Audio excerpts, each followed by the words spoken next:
Happy draft day, Oriole fans. Usually say Oriole fans, Raven fans, but we're here at the MLB Draft, so maybe there's some of you Raven fans here. But we're talking Orioles tonight, live here on our Ravenry Sports Podcast, and we're doing a rare live also at the same time on all of you driving to the top productions.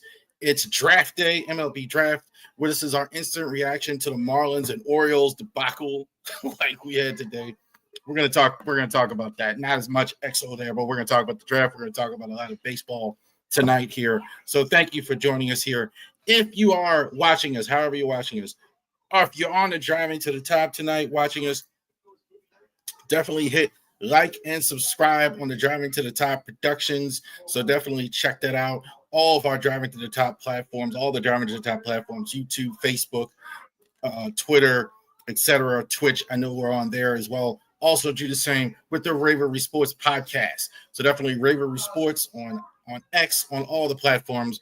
We thank you. Thank all of you tonight. I'm sure a lot of you are watching the draft. So thank you very much. We've had our great month here. We've had one of my better months here with viewers. I'm thanking all of you for watching. We appreciate all of you for taking the time tonight in the middle of the summer. So we have a half over in the baseball season. We'll check it out. Oh, one other thing. All right, real quick. I forgot to do the business. August 24th, the Maryland football season preview. So definitely check that out on the Ravery Sports Podcast. Definitely check that out. Maryland football Terps preview. We're going to preview the Terps season. That looks so good. Maybe starting a true freshman in the Big Ten. Is Penn State finally going to go all the way to the national title? Can it get past Ohio State? We'll see. We'll talk about all that in our Maryland football preview as well. Genesis Notary Services, if you're Winchester, Virginia, if you know, you know. All right, so definitely check that out. Now, let's get to why you're here, and that is baseball tonight. So this was the record of the two teams in the game. The Orioles, rather, and the Marlins had identical records to start this game. So the Orioles and the Marlins had identical records, 43 and 43 and 51. And it was a total debacle today for the Orioles. Marlins 11-1. So the last game on the break today.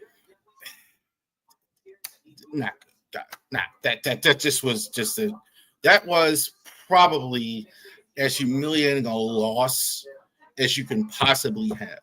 I'm not just talking about the margin of victory for you Orioles fans. You driving the top, maybe not as up on the Orioles, but you'll see exactly what I'm talking about. Augustin Ramirez, team Marlins under 500. A few games under 500. I mean, I think you can almost argue they've been better than what people thought, considering what they had at the beginning of the year, considering Elantra has been hurt, not the same player. So Augustin Ramirez has been a DH 2 for 4, 1 RBI today as well. I thought the Marlins offense was. We'll get to it. Esteury Perez has been really good. I think the Marlins pitching, despite them not being a very good team, hasn't been that bad. I thought the Marlins today, Perez, I thought really shut down the Orioles pretty much every way you can think of. There was no offense today, pretty much for the Orioles. Perez was mixing his pitches today. Really had control of this from start to finish. Had a minimum of pitches, even that. So they had 2 games in a row where the Marlins really had really good pitching as well. So the Marlins, no runs, 7 innings like that. I can't think if we were writing a movie about this at all, and it's like the Orioles were the if you have a movie like Major League or Bull Durham or something like that, you kind of have the team that you're rooting for and the evil villain. And the Orioles would play the part as the evil villain today because you traded away Kyle Stowers. You didn't play him when he had a great spring, and he just destroyed you today. Totally and completely. 5 for 5, 3 home runs, 6 RBIs, totally just humiliated Mike Elias. I mean, the only thing that would have even topped this off more for Stowers is the fact that Brandon Hyde was already fired. Like, it's just, that's just horrible. I mean, I just don't know what to say. They couldn't get him out. Stowers now, I think he's definitely going to the All-Star game.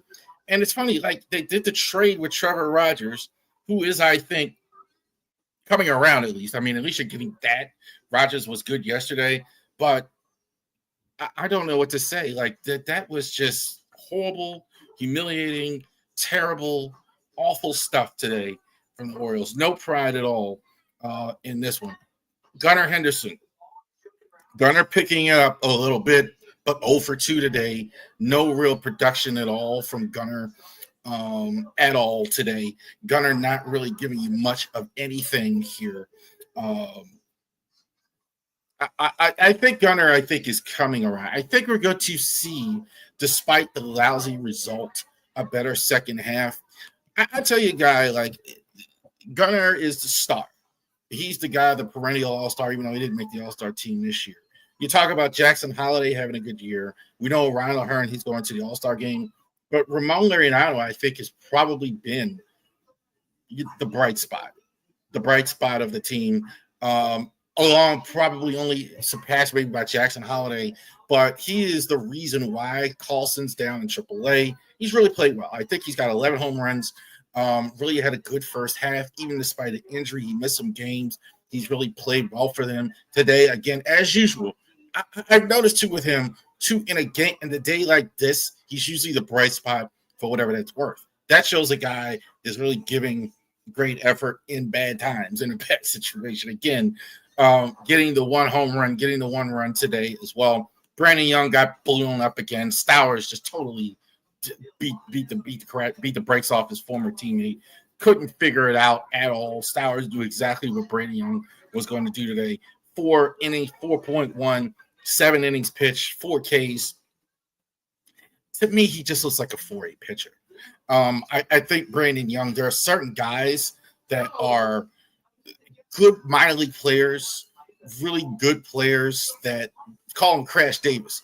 They have good minor league careers, but they don't seem to be able to ever be good enough to be in the majors. And I kind of getting that vibe with Brandon Young. Got blown up again today. Orioles, lots of injuries here in the first half. It's insane the amount of injuries they had. David Beninatos played today. I think he was wearing 63 or whatever. I don't even know. Like, they're working on 6 catchers behind the plate. That's their 6th one behind the plate. That's insane that you have that many pitchers that you have during the course of that many catchers that you have during the course of a baseball season. Unbelievable, unprecedented. Well, I can't remember that as well. Kobe Mayo played a little bit today. I think Kobe Mayo should be playing more. Why bring him up here if you're just going to have him sit, especially with Mountie being out? Mountie may be coming back fairly soon. We may be getting Adley going to rehab. The cavalry may be coming, and I think that is the one thing you could take away from the Orioles coming in the next coming weeks. Zach Eflin should be starting rehab soon. We mentioned Adley. We mentioned Mountcastle. We mentioned some of the guys they've been missing are going to be there. Couple of things. Orioles do need to be more consistent offensively, even if you get your guys back. Some of that is they have been missing guys. Some of that is you haven't been as strong offensively. They have too many games look like this offensively. 1 run, 2-1, 3-run, not getting consistent. It seems like they get them in bunches and they get home runs in bunches, and then the next game, that's not going to work. You need a hero in a 162 season every day, and they're not getting it. So interesting to see what happens with the Orioles in the second half. They did go off this week after our podcast, trade away Brian Baker to Tampa Bay. So, and that is going to affect tonight because that gives them an extra pick in the draft that we're going to talk about when obviously we're going to talk about the draft tonight. But the Orioles, not so good in this one here as well. Not so good. 11-1 Marlins over Baltimore today. That was just bad. That was just bad all the way around. Having Stowers doing what he was doing today. I mean, I had Stowers if I did the last spring training making the team based on what he did spring training. That's how he looked in spring training. Orioles didn't have a spot for him, had to send him AAA, can't use him, trade him to Miami, and it's been all awesome. As the throwing, they wanted Connor Norby more than Stowers, and it's been fantastic for him. So you don't feel too bad for Kyle Stowers, man, but that was humiliating. That was just absolutely just horrible today by the Orioles going in the second half. About 7 games back from wild card. I don't know if they're selling or not. I wish I could say, all right, well, they're going to sell. I'm not sure. I think it's still possible that they might, but I'm not sure if they sell. We will see with that going forward.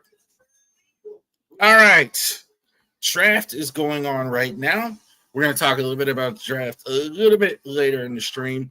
But tonight, we already had the Orioles pick Ike Irish, center, catcher, outfielder from Auburn, Alabama. So Irish was kind of an interesting prospect. He's kind of been a late riser in the Major League Draft prospect. So if you had the drafts around, we're in July, around May, like he was kind of still, but like as of late, you've been seeing him rise because he was really good at the plate, really good all season. Catcher, outfielder. That'll be interesting to see how the Orioles handle this.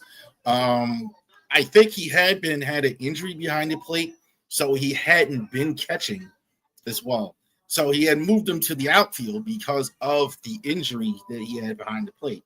So he has been playing the outfield a lot. I don't know if he'll catch it. I don't know. I think like if it is all possible or whatever that he will. I think that it's possible that he will. But I'm kind of leaning towards the fact that the team like left him in the outfield, that he's going to play a lot of outfield. He could catch. It's possible. But I think probably they're looking at the outfield for him. This is kind of the Orioles' MO, taking an outfielder here early in the first round. So I definitely think that's interesting there. But Ike Irish is the first pick in the draft. Good power. And this is a guy you didn't expect to be there, right? This is kind of like they're good at this. They're good at getting value picks. Irish was a guy I saw in a lot of mock drafts in the top 10 because he had really risen up the draft boards. Top 10, 15. So I'm assuming Mike Elias and the team was assuming that he wasn't going to be here. And so you get a chance to take a guy with Irish in the draft. So they got to be thrilled with that. We'll see. Orioles have a couple more picks. We're going to keep watching the draft. We're tracking it here. We are on 26. So the Orioles aren't too much farther away. They're going to have picks in the draft here as well. We'll go over that as well, along with the top 10 back when the Orioles are on the board a little bit. So we're going to talk a little bit more baseball too here as well, because we are at the midpoint of the season.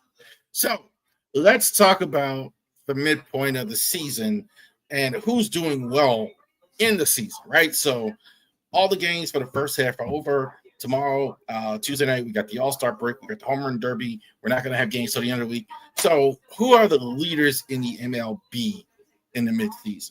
So we're giving out awards. Who would I give them out to here at this point during the MLB season?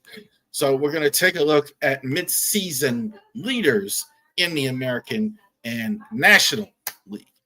All right, MVP, I don't think there's any question. I think we're trying to say that Cal Raleigh is going to catch Judge because his home run totals are phenomenal. I think Cal Raleigh's home run totals are phenomenal.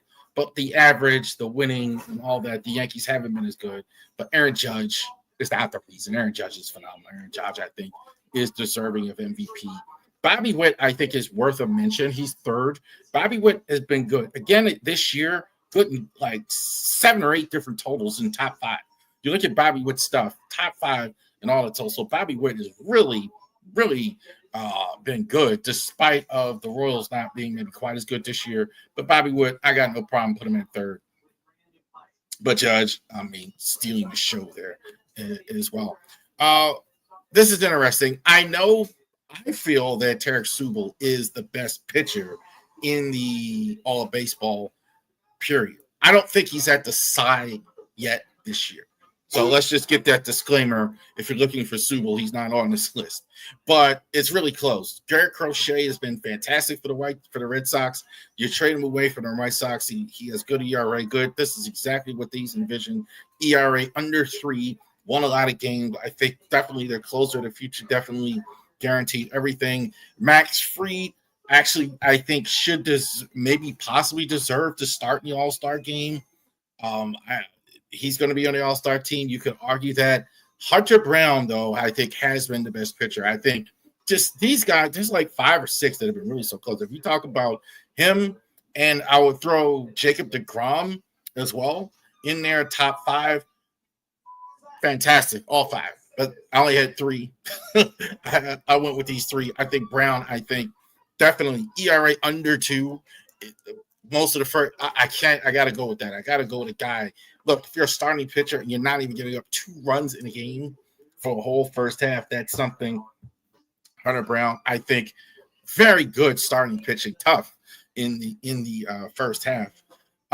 Let's talk about Tigers. AJ Hinch. I've always liked AJ Hinch as a manager. AJ Hinch, I think, is one of the better managers. Got caught up in that bad thing that happened in Houston. Hinch, I think, has always done a good job. Definitely, he's in a magic year. Tigers, I think, best record, one of the best records in all of baseball there as well. Kevin Cash is bona fide. I love Kevin Cash as a manager. I think the reason why the Rays are having success is because so many years they've had Joe Madden, who's been a phenomenal manager, and they've had Kevin Cash right behind him. Both of these guys, excellent on the margins. Again, getting more, as usual, than what they're supposed to get. Offensively, again, it's not just the pitching. You think of the Rays, you think of their pitching, but offensively, they're getting it from places that you wouldn't expect. I don't think it's been as good as John Schneider's job he's done with the Toronto Blue Jays. The Blue Jays, I could totally wrong about the Jays. The Jays, I really had buried. Like, hey, man, I thought they're going to be getting rid of Vladdy, getting rid of Bo Bichette, maybe getting ready to start over, trading some of their pitching. And they're leading the East. They're leading over the Yankees here. So I think that's a phenomenal job by John Schneider. So definitely in the first half, giving manager of the year to John Schneider. Rookies, Jason Dominguez, I think, was my preseason pick for rookie of the year. I think he's had not quite as much as the hype goes, but I think Jason Dominguez still could win this award by the end of the year. Really getting there, really playing well, I think, for the Yankees overall. From rookie standpoint, the 2 A's players have been phenomenal. Nick Kurtz for the A's, I think, has been really good with the power numbers. So solid stuff, I think, from Nick Kurtz. But Jacob Wilson, I think, clearly, I think probably I wouldn't put him above Bobby Witt in terms of being the best shortstop in the league right now, in the American League, but he's second, definitely right there. Batting average is phenomenal. I mean, for rookie, you don't really see a rookie hit almost this high in the batting average, almost close to 400. So good stuff for Bobby Witt there as well. National League. There you go, Dodger Jason, Shohei Ohtani. Not quite as good as Judge, not quite as good as we've seen from him, but he's the best player.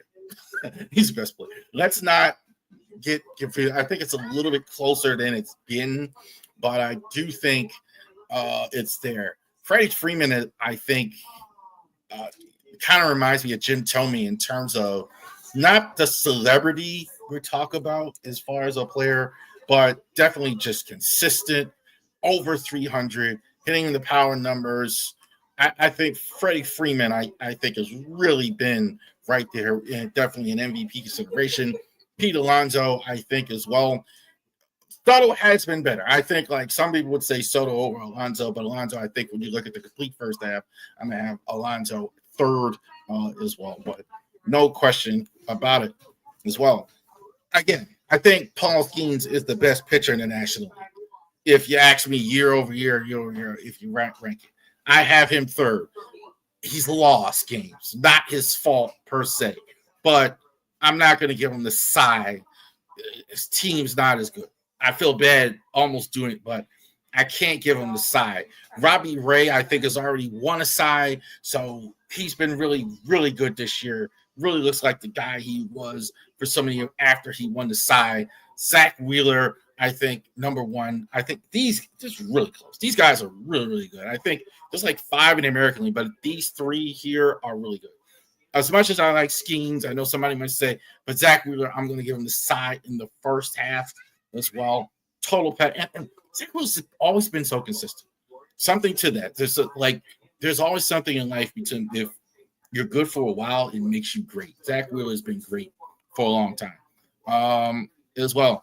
Oliver Marmol for the Cards. Cards are actually decent.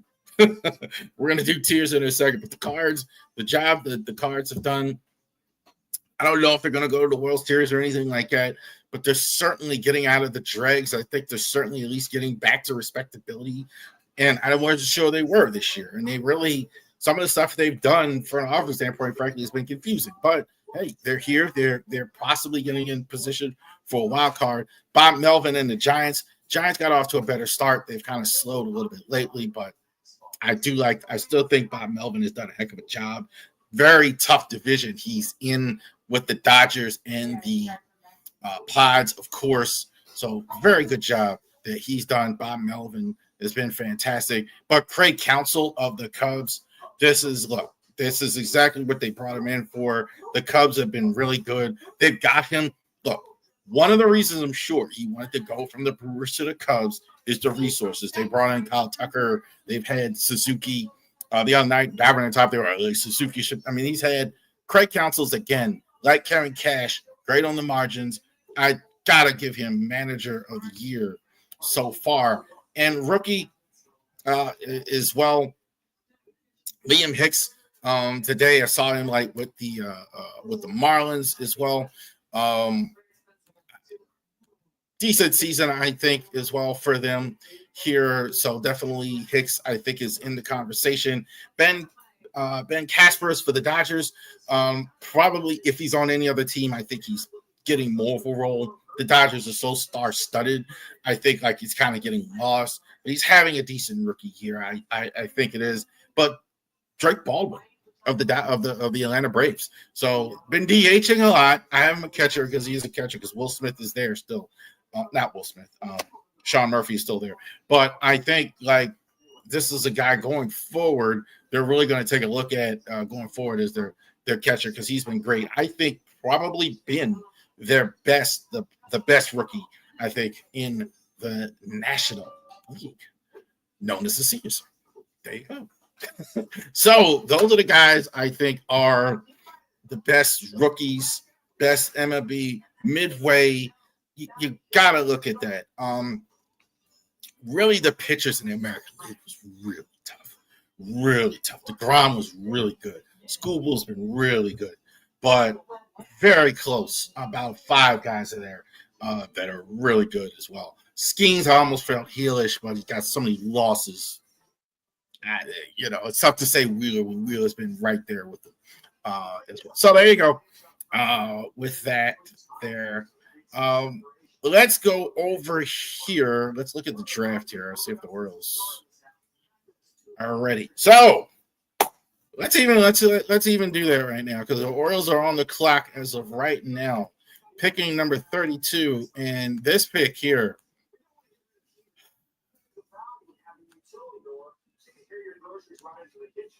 let's take the tiers down. We'll get to the tiers in a second because the Orioles are on the clock.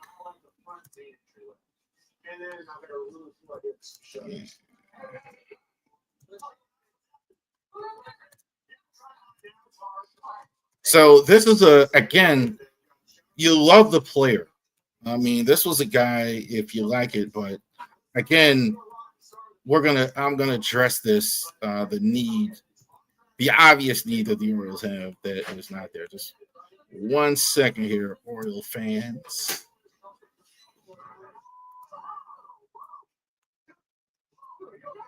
And they are picking back to back here. So that is a thing as well. So that we have to go ahead and look at as well. So we're not just going to talk about this. We're going to talk about this. We're going to get to the tiers in a second. But they're on the clock now. So let's go ahead and do that. Orioles select Caden Bodine from Coastal Carolina. So if you watch the College World Series, you absolutely know how good Caden Bodine was. I think this was clearly the best player on Coastal Carolina this year. Does this now as a catcher for sure. If you didn't think Ike Irish maybe was going to catch, this guy definitely solidifies it. So here's a guy, you talk about the 5 tools, excellent behind the plate. I was very, very impressed with him behind the plate. The old school, like when you throw guys, when you teach a guy to throw somebody out, stand up, throw them out. This guy's throwing them out from the knees. So that was impressive. Hit over 300. Not a power hitter, though. I think that's the one thing, if it is anything. Not great speed, good speed for a catcher, decent speed. But I think Bodine, again, you didn't address the pitching need, but again, good value player. Here's a guy, Caden Bodine, who could have went in the first round, and you get him much later. And here's the same here. A guy, you talk about, again, there's a reason why I watch the College World Series the way I do. So I can go ahead and address these guys as well. And here is a guy. You talk about the talent in the MLB Draft. There was a glut of a couple things this year. This year in the draft, and we'll get to the larger draft here in a second, but Orioles here, Wima Aloy, shortstop from Arkansas. This was the college player of the year, the best player in all of college baseball this year, playing for the Razorbacks. He's now going to go into the Orioles system here at 32. Yeah, I think it's 31. The Orioles pick. So the Orioles are picking again here, I believe, here pretty soon. They got the Rays pick as well. Wima Aloy. This was one of the glut of the great shortstops that we had in the draft. So you had a lot of guys. You talk about, we haven't talked about the draft over yet, but we talked about guys like Ethan Holiday and Dylan Carlson and all these guys. You talked about guys like that. You have a Wima Aloy from Arkansas, who is probably pretty close to finished product. Good, solid college player at a premium position that you take. So, again, not addressing the pitching need, but great value. Great value. So, very strong here for the Orioles, getting Ike Irish, getting Wima Aloy, and getting Caden Bodine. Like, if you would look at the draft and you would say that you would get one of these guys, you got all 3 here early. So this is what Mike Elias does. Takes very strong offensive players early in the draft. Caden Bodine, I think this is a 5-tool guy. Aloy. I think it took him a while to get there. I think this is why he's taking so long. And I think also, too, in this particular draft, there was really a good amount of shortstops available in this draft. I think that's another reason why he's going so low, where I think in other circumstances, both of these guys would have been taken higher as well. So Aloy gets taken by the Orioles as well. All right. Now back to our regularly scheduled tiers, but we wanted to talk about that while the Orioles were drafting as well. I want to go on. I thought, because I don't know exactly, obviously I don't know exactly what time the picks were going to go on, but that's going on right now. So 2 excellent college players who were also very good in the College World Series this year. All right, let's talk tiers like this while we're going over this as well, and then we'll go over the larger draft. Pharaohs might pick again while we're on. We'll see, but we'll go ahead and go over that. MLB tiers. So MLB tiers, for those of you who've never seen this before, so the tiers are, we put them in 6 categories: elite, et cetera, et cetera, et cetera. So what teams are going to win the World Series, which teams are bad, which teams are, et cetera. 6 tiers of 30 teams, 5 tiers rather, 6 teams in each tier, 30 total teams, 5 in each tier. 6 times 5, I got it right. I went to Baltimore City Public School. Say we got it right. So, okay. So let's go over this. These are the elite teams. This is not standings, okay? I know right away somebody's going to say, well, I know what the Yankees record are, okay? I know what it is.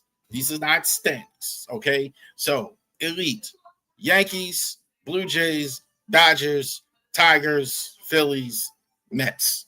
Okay, Yankees, I already know the struggle, but guess what? They got Judge, they got Freed. They're going to be elite. They're going to be a World Series contender, barring anything. Even though they've had some struggles here, the Yankees are really good.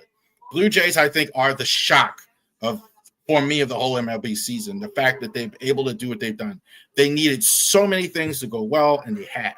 They got Vladdy going. They got Bichette going. They got the pitching going. They got all the stuff that they wanted. So they've had a good, perfect storm here. I think it continues. I think they are absolutely one of the best teams in the MLB. I got no problem putting the Blue Jays there as well as one of the elite teams in the league. Blue Jays, I think, are right there. I don't know if they're going to beat the Yankees or they're better than the Yankees, but they've got 55 wins. They're 2 games in the league. I got no problem putting them there. Dodgers, we know. Like, we know they're going to be there as well. Less than perfect this year. They've had a ton of injuries, but still leading the West by 5 games. I'm not so worried about the Dodgers as well. They're certainly elite. Tigers, no surprise. I think the pitching is fantastic. I think their offense concerns me still. Can you get a whole season out of their offense as well? Phillies, again, not worried about that at all. We know they have pitching. We know they have Wheeler and et cetera. Their elite pitching. Not worried about them at all. Right there. They're in a tough fight with the Mets. I think I have there as well. Mets, I think. I think, again, they're almost in the Dodgers category. They have so much talent. I can't worry too much about the Mets. Soto did struggle at the early year. I think that cost them. I think there was some adjustment, but I got no problem with the Mets. I got no problem putting the Mets in the elite category. World Series contenders, playoff contenders, this next tier. So these teams are solid, probably going to the playoffs, or at least in strong contention for the playoffs to the end of the year. Cubs, Astros, Brewers, Padres, Mariners, Giants. Cubbies, I think it's nothing to be said. They are outstanding. I think probably the strongest team in that division as well. They're going to be fighting with the Brewers in that division a lot here. But Tucker has been fantastic. Suzuki, I think, has been fantastic for them. Tucker's got going. Suzuki's been fantastic. I think the pitching, I think, has been solid, even with the loss of Justin Steele. I like the Cubs. I think the Cubs are really good. Astros, I don't think they're what they were a few years ago, but they're certainly winning that division. I think you got to give them some credit. I think the margin of lead in that division they've had is frankly surprising as much as it's being, and they got rid of Tucker and they got rid of some guys. They're getting really good pitching. They're being really good pitching, and I think it's paying off, and I think that's why they're in the position they're in. I like the Astros as well. They're certainly there. We already mentioned the Brewers. The Brewers, I think, are in a dogfight as well. It'll be interesting to see how the Brewers and the Cubs fight for position all year long. One or both, I think, are going to the playoffs in that division. I think clearly they're the clear favorites as well. Padres, we know. I don't have them in elite yet. It just seems like they're not buttoned up. Guys getting in trouble, guys getting whatever. It seems like there's a lot of that with the Padres. So they're just not buttoned up. Mariners, we know, outstanding pitching. We know they have. I question if they have enough offense, but in that division has been weak. I think has also helped them. I think as well. They're going to get good nights out every night. And the Giants, I think, have been a surprise. I've been saying I'm not a believer. I'm a bit more of a believer, but at least being a decent team, playoff contention as well. Certainly going against the Padres and Dodgers is going to make it tough. But I think they're good. They've been really good. Disrespectful not to put them in a good category. Possible playoff team. Okay, so these teams are, decent. They could fight for the playoffs. They're not dead yet. Cardinals, Reds, Red Sox, Rangers, Royals, Twins. Cardinals, I think, have surprised me and surprised a lot of people. I think for years I love the Cardinals in the front office and everything they did. I have not, but their guys have played. I think they've kind of fought their way to 500. So I think a move here, a move there. I think it's possible that they are there. Same with the Reds. I think we know they have an outstanding linchpin in De La Cruz there as well. Their pitching has been a little shaky, I think, but I think it's possible. I think make a move or two, you can get in. Rangers, I'm sorry, Red Sox. Yeah, like this is tough in the middle. Red Sox are good, but they're in a very tough division, I think, as well. It's going to be hard for them to actually move forward. I don't know. I'm not sure. I think this is one of these categories as well. But I think all the pieces are there as well. But I don't know if they can move forward past the other artillery in the division. Rangers, it's a lot to like, but they can't stay healthy. I think that's the name of that tune for a lot of them with the Rangers. Royals, I think we know how good Bobby Witt is. They have a foundation. They could make a move in the second half. I think they could go ahead and do that in the second half. I think it's possible as well. Shout out to you Twins fans finally getting something from Buxton. Like Buxton has been fantastic for them. They are way behind the Tigers. So I don't know, but I think playoff wild card not out of the realm. Not out of the realm. I think if they get the right move and they continue to get the right pieces. Again, another team, seems like year over year they're fighting injuries as well. They haven't had Correa and all that, etc. Maybe either way. So some of these teams I like in terms of talent, but they haven't shown it this year, or at least they deserve to like not be in the awful category. Orioles, like too many days like today. I think the thing is, I do like about the Orioles is the second half. They haven't had so much of their team in the first half. It's hard to say if they're going to do better in the second half. They haven't had a lot of their team. It's possible they get better in the second half, even though they got below 500 in the first half. D-backs, I'm a little less bearish. I think they lost Burns for the rest of the year. Their record isn't so bad. They're only a little bit above 500, so maybe they have to make a move as well. Carroll's been good for them. Tough division. Not out of the pale. Guardians are disappointing to me. I think in terms of where I thought they were going to be at the beginning of the year, they're still below 500, so they're right around there as well. I think their offense is decent. I think their offense is better than what people think it is as well. The Braves and the Orioles are very similar. I think the Orioles have a lot of young players that aren't performing, a lot of their core, and it's the same with Atlanta. I think Atlanta, if they ever look like the way we expected them to, with Acuna and all those guys, I think it'll be good for them. Marlins beat the brakes off the Orioles today. Like, so they're hanging in. I think, like, I don't know if they're going to ever spend money there in Miami, but I could say this: at least they're hanging in. They're fighting. Not a lot of talent, but I mean, a wild card in a run would shock. I wouldn't be completely shocked. Angels, I don't think they're that good. I think like they've had.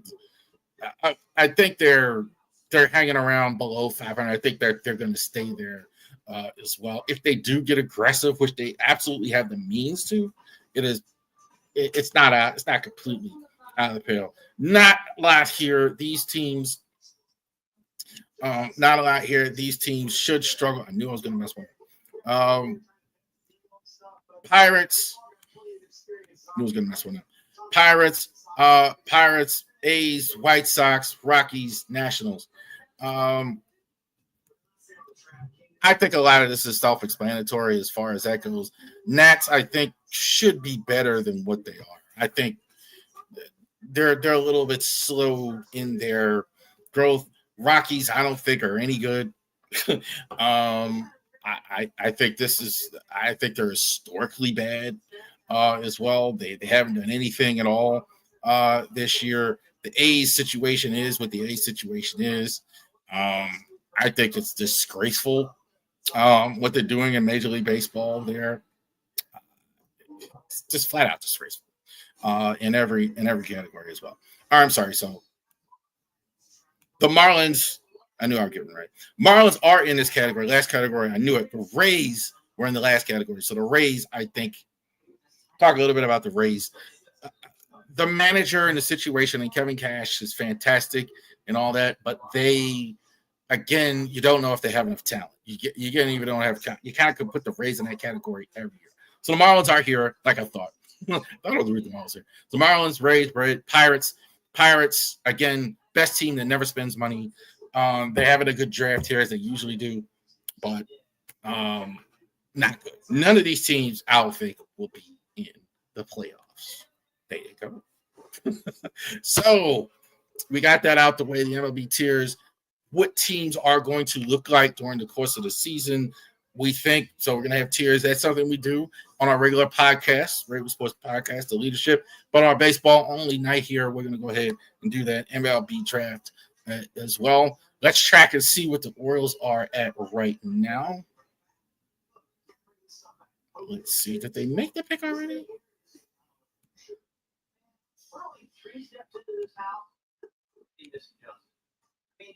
Yeah, they made the pick. So they just made the pick. And let's go ahead. Slater Braun is the name. Outfielder from Summit High School. So they took a high school outfielder here.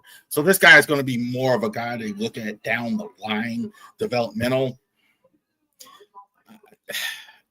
Got to take pitching. Got to take some pitching. The value is there for all these picks, but again, you still have these pitching issues, and I knew I was going to bring that up tonight for sure. Let's go at what's going on here early in the draft. I know a lot of you right now have it split screen. That's Eli Wiltz. I thought they would take Cade Anderson. I think that's kind of their MO.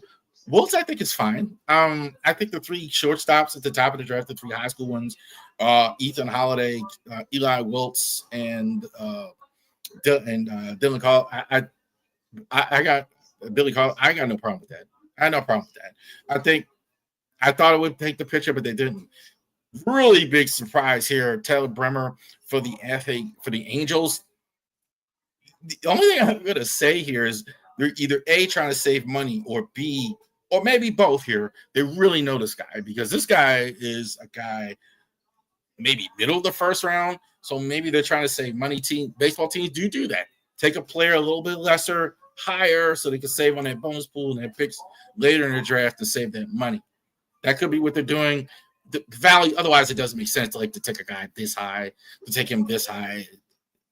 But it's got to be bonus pool, or they are really familiar with him. He is out in California pitching so as well. Mariners take Cade Anderson at number 3. Cade Anderson, I thought, was easily the best pitcher in college in a draft of strong college pitchers.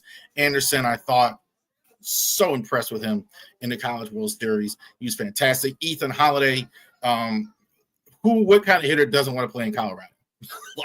So he's I thought maybe we're going to get him in Washington so he'd be closer to his brother, but they're not going to play each other as much. But Holiday, I think, is real deal. Complete, very complete. I think you can leave him at shortstop. Some are going to say you got to move him to third, probably a career at shortstop. Liam Doyle, number 6, excellent college pitcher. I think you could argue that he was number 1. I like Anderson better than him, but Doyle, I think, was not that far behind him as well. Excellent pitcher at college, nasty stuff, really throws hard as well. Seth Hernandez didn't get picked 1. There was some talk he was going to take 1. The Pirates have a history of taking great pitchers as well. So the pitching prospect pipeline in Pittsburgh is really good. Taking a Seth Hernandez early, this is he's special. He's special. You usually don't take a pitcher this high unless he's actually special. Corona, senior. Avon Arquette, Arizona State. Wima Aloy was the number 1 player in college, and this guy was pretty much right behind him, right in the running. Avon Arquette, outstanding, played same school as Adley Rushman at Oregon State team, was really good. Another good high school shortstop, JoJo Parker for the Blue Jays as well. So I had him a little notch below.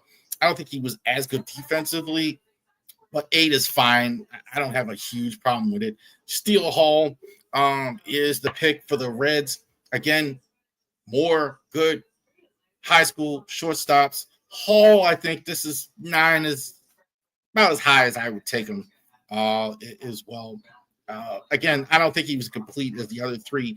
Billy Carlson, I think, is really good. I have been very, very high. White Sox got to be very enamored with this guy. Very toolsy guy. Got all the tools. So you're not worried about that.